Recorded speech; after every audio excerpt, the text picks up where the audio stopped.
नमस्कार विद्यार्थी मित्रांनो, बघा टीईटी असेल, पोलीस भरती असेल, तसेच सर्व सरळ सेवा परीक्षांसाठी खूप सोपा आणि महत्वाचा प्रश्न. बघा प्रश्न काय दिला आपल्याला, बघा 480 मुलापैकी 508 मुले नापास झाली तर किती टक्के मुले पास झाली. आपल्याला पासची टक्केवारी काढायची. विद्यार्थी मित्रांनो, किती टक्के मुलं पास झाली. मग विद्यार्थी मित्रांनो, बघा इथं आपल्याला टोटल मुलं दिलेत. मग विद्यार्थी मित्रांनो, याच्यावरून आपण नापास मुलं काढू शकतो, तसंच आपण पासही काढू शकतो. पण त्या भानगडीत आपल्याला पडायचं नाही. त्यांनी आपल्याला अपूर्णांक दिलाय, या संख्येशी आपल्याला घेणं देणंच नाही. जर अपूर्णांक दिला असेल तर टक्केवारी काढणं खूप सोपं असतं. विद्यार्थी मित्रांनो, ते काय म्हणतंय, 8 पैकी 5 नापास आहेत. आपल्याला पासचं काढायचंय.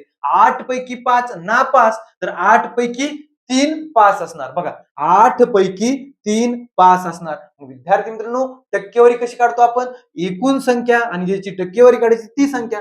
8 पैकी 3 आलेत ना आपल्याला, याच्यावर आपण टक्केवारी काढू शकतो. कसं, गुणिले 100 करायचं. मग विद्यार्थी मित्रांनो, बघा सर्वांना माहिती आहे 8 न जर 100 ला बघितलं तर भागाकार किती येतो, 12.5 येतो. यांचा गुणाकार करायचा. 12.5 गुणिले 3 किती असते विद्यार्थी मित्रांनो, 37.5. हे सगळ्याला असे छोटे छोटे कॅल्क्युलेशन आपल्या लक्षात असले पाहिजेत. म्हणजे किती आलं, 37.5%. या आकड्याची आपल्याला काही घेणं देणं नाही. का, इथं आपल्याला काय दिलाय, अपूर्णांक दिलेला आहे. धन्यवाद.